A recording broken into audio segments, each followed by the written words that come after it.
So I want to talk about this concept of revisiting material. So I went to a conference last week that was really interesting, and Dr. Chantel Morton from Melbourne Law School was talking about learning, how to make learning stick really, and different mechanisms. And one of the things that really resonated with me, and I probably was quite biased because it's one of the reasons that I started VidVersity, is to have material to revisit.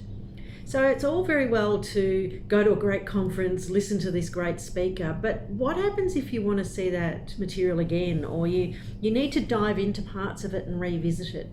And I really think video is such a clever way to do that. So actually what I did with Chantel's presentation is I filmed it with my phone, uploaded it to VidVersity, just made a show reel, sort of highlights reel. I edited it down to the 5 key points that she presented in the hour, and each one of those I just sort of made each video a couple of minutes and added a link to her PowerPoint, and within a really short time I had something that was a summary of what I learnt from the seminar. And I really got thinking, and what the irony was, she was talking about revisiting material is a really important part of the learning scaffolding. You can't just keep building on stuff. People have to be able to go and revisit the material to really percolate their thoughts around it, really understand it, and then go to the next step.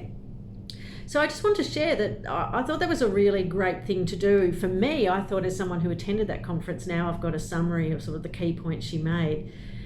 But what a great way to make material available to learners. So filming what might be a 1-hour seminar and breaking it down to the highlights and the show reel and the key points that someone needs to take away.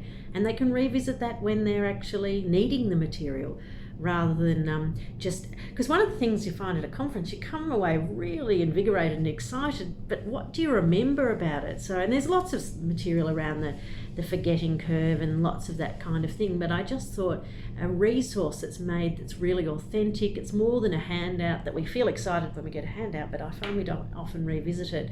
But to be able to go and revisit a video of actually her speaking and the key points. So something to think about if you are either attending a seminar, but more importantly, if you're delivering material, maybe think about creating some, if you've got someone coming to present in your organisation, or you're doing an hour seminar, maybe think about doing a show reel of highlights of the actual seminar that people can revisit when they need to.